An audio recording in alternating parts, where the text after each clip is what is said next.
Hello everyone, स्वागत है आप सभी का एक और नई वीडियो में। तो आज हम एक्सप्लेन करने जाने वाले अकेडरस एडवेंचर इन इसेगाई का एपिसोड 4। और अगर आपने इसके पहले के एपिसोड नहीं देख रहे तो वो भी जरूर से देख लेना, क्योंकि वो भी मैंने बहुत बेहतरीन तरीके से कवर कर दिए है। तो चलिए एपिसोड की ओर बढ़ता है। तो एपिसोड स्टार्ट होता है सिटी के सीन के साथ, जहाँ टेकरू एक फैमिली से मिल रहा होता है। ये फैमिली उसी स्केलेटन की होती है जो हमें फर्स्ट एपिसोड में दिखाई गई थी। हमें ये भी पता चलता है कि उस स्केलेटन का नाम बेलरिया होता है। बेलरे के फादर टेकरू से कहते हैं, हमें सच बताने के लिए तुम्हारा दिल से शुक्रिया। अगर तुम हमें ये बताते ही नहीं कि हमारे बेटी की मौत हो चुकी है तो हमें ये कभी पता ही नहीं चलता कि वो मर चुका है। ये सब सुनकर टाकेरू काफी इमोशनल हो जाता है। फिर टाकेरू उनसे कहता है, मैं आपका बेटा वापस तो नहीं ला सकता, लेकिन मैं आपकी जितनी हो सके उतनी मदद जरूर करूंगा। उसके बाद सीन चेंज होता है और हमें गिल दिखाया जाता है, जहाँ टाकेरू अपने एथिम्स गिल के एक आदमी को बेच रहा होता है। और बाद में टाकेरू से कहता है, हमारे लाए हुए एथिम्स काफी हाई रैंक के हैं और उनके मार्केट में डिमांड भी काफी ज्यादा है। मैं तुम्हें सजेस्ट करता हूँ तुम हमेशा मेरे साथ डील किया करो। लेकिन उनकी सारी बातें आर्याना सुन लेती है और वो टाकुरू के पास आके कहती है, टाकुरू तुम जो आइटम्स लाते हो बहुत रेयर होते हैं, इसलिए डील करते समय थोड़ा सोच समझ के डिसीजन लिया करो। टाकुरू आर्याना से कहता है, मुझे ज्यादा फेमस नहीं बनना है, मुझे तो बस एक सिंपल एडवेंचर की लाइफ जीनी है। उसके बाद हम टाकुरू को हॉट स्प्रिंग में देखते हैं, जो कहता है अब जाके असली सुकून मिला, सारी थकान उतर गई। लेकिन जब वो पहले यहाँ आया था तब हॉट स्प्रिंग की हालत बहुत खराब थी। तो टाकेरू ने अपने मैजिक से हॉट स्प्रिंग के सारे पानी को साफ कर दिया। खैर तभी वहाँ एक आदमी आ जाता है जो टाकेरू के साथ हॉट स्प्रिंग में आकर उसके साइड में बैठ जाता है, और इस आदमी का नाम क्लेस्टोन होता है। तभी क्लेस्टोन टाकेरू से कहता है, मैंने सुना है तुमने किसी गरीब परिवार के मेंबर को फ्री में हील किया है। हीलिंग मैजिक काफी रेयर होता है तो उसका इस्तेमाल सोच समझ कर किया करो। तो टाकेरू कहता है, मैं सिर्फ अपना फर्ज निभा रहा था और वैसे भी मुझे किसी का दुख नहीं देखा जाता। ये सुनकर क्लेस्टोन कहता है, इस दुनिया में तुम जैसे लोग बहुत कम बचे हैं जो दूसरे के बारे में इतना सोचते हैं। उसके बाद क्लेस्टोन वहाँ से जाने लगता है। तभी टाकेरू की नजर उसकी पीठ पर पड़ती है, जहाँ 3 गहरे जख्मों के निशान थे। ये देखकर टाकेरू काफी शॉक हो जाता है। खैर तो हम नेक्स्ट सीन में देखते हैं टाकेरू को उसके इतिम्स के बदले पैसे मिल जाते हैं, और वो आदमी उससे कहता है, अगर तुम मेरे साथ हमेशा डील किया करोगे तो मुझे बहुत खुशी होगी। तो टाकेरू कहता है, फ्यूचर में मैं इसके बारे में जरूर सोचूंगा। तभी अचानक गिल्ड का एक मेंबर घबराते हुए आता है और अनाउंस करता है कि सिटी के पास गॉब्लिन्स का अटैक हो चुका है। गिल्ड मास्टर तुरंत सभी एडवेंचर्स को इकट्ठा कर लेता है। तो टाकेरू अपने मन ही मन कहता है, लगता है मामला थोड़ा गर्म है, मुझ जैसे फ्रैंक एडवेंचर को निकल जाना चाहिए। लेकिन गिल्ड मास्टर टाकेरू को देख लेता है और कहता है, टाकेरू तुम भी हमारे साथ चलोगे। ये सब सुनकर टाकेरू एकदम शॉक हो जाता है। गिल्ड मास्टर सभी एडवेंचर्स को प्लान बताते हुए कहता है, गॉब्लिन्स को सिटी से पहले ब्रिज पर ही रोकना होगा। सब लोग काफी जोश में आ जाते हैं और कुछ लोग टाकेरू का मजाक उड़ाते हैं क्योंकि वो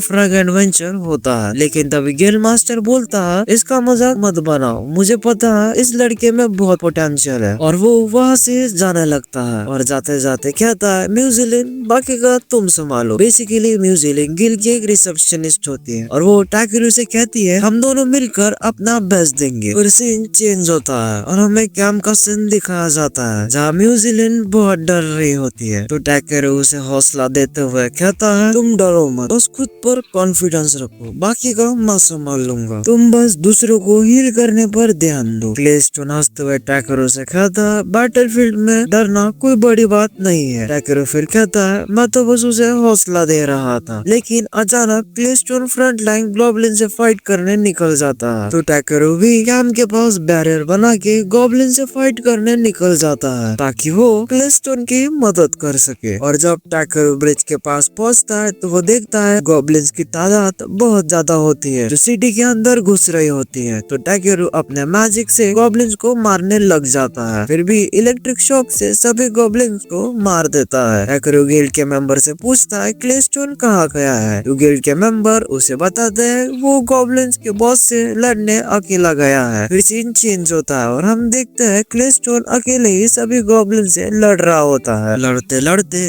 क्लेस्टोन काफी थक जाता है तो गॉब्लिन उस पर अटैक करने लग जाता है। तभी वहाँ भी और टाकेरू आ जाते हैं जो उन गॉब्लिन को मार देते हैं। तो फिर क्लेस्टोन टाकेरू से कहता है, तुम्हें इस जगह पर नहीं आना चाहिए था, यहाँ पर बहुत खतरा है। तो टाकेरू कहता है, तुम अकेले इन सब का सामना नहीं कर सकते। और अचानक से वहाँ गॉब्लिन्स का बॉस आ जाता है जो उन तीनों पर हमला करने लग जाता है और गॉब्लिन्स ने भी उन तीनों को चारों तरफ से घेर लिया होता है। पर तभी टैकेरू क्लेस्टोन पर पानी फेंक देता है। ये वही एसएस रैंक का वाटर होता है जो हमें फर्स्ट एपिसोड में दिखाया गया था और उस पानी की वजह से क्लेस्टोन एक डीमन में ट्रांसफर हो जाता है। फिर क्लेस्टोन एक एक करके सारी गॉब्लिन्स को मार देता है। तभी वह गिल मास्टर आ जाते हैं जो टैकेरू से कहते हैं आखिर तुम हो कौन? तो टैकेरू कहता है मैंने तो बस उसे हील किया था, ज्यादा कुछ नहीं। तो फिर गिल मास्टर टैकेरू से कहता है इतना पावरफुल हीलिंग मैजिक। फिर सीन चेंज होता है। क्लेस्टोन टैकेरू के कमरे में आकर उसे पूछता है आखिर तुमने मेरे साथ किया क्या था? तो टैकेरू क्लेस्टोन से कहता है मैंने तुम पर मैजिक एलिमेंट वाटर यूज किया था जो मुझे एंशिएंट ड्रैगन वेल ने दिया था और इसी पानी की वजह से मैं तुम्हें हील कर पाया। क्लेस्टोन ने ये सब सुनकर काफी शॉक हो जाता है और कहता है एंशिएंट ड्रैगन? तो टैकेरू से कहता है बीबी उसी एंशिएंट ड्रैगन का बच्चा है। फिर क्लेस्टोन टैकेरू से पूछता है आखिर तुम हो कौन? इस बात पर टैकेरू ने क्लेस्टोन को कोई जवाब नहीं दिया। तो क्लेस्टोन टैकेरू से कहता है सॉरी मेरे मन में बस एक सवाल आया था इसलिए मैंने तुमसे पूछ लिया, अगर तुम्हें नहीं बताना तो मत बता। और वो वहाँ से जाने लगता है। तो टैकेरू उसे रोकता है और कहता है मैं तुम्हें सब कुछ सच बताऊंगा। फिर टैकेरू उसे सब बता देता है कि वो इस वर्ल्ड में कैसे रिकार्नेट हुआ और क्लेस्टोन ये सब सुनकर काफी हैरान हो जाता है। और इसके साथ ये वाला एपिसोड भी यहाँ पर खत्म हो जाता है। मैं मिलता हूँ आपको अगले एपिसोड में, तब तक के लिए बाय बाय।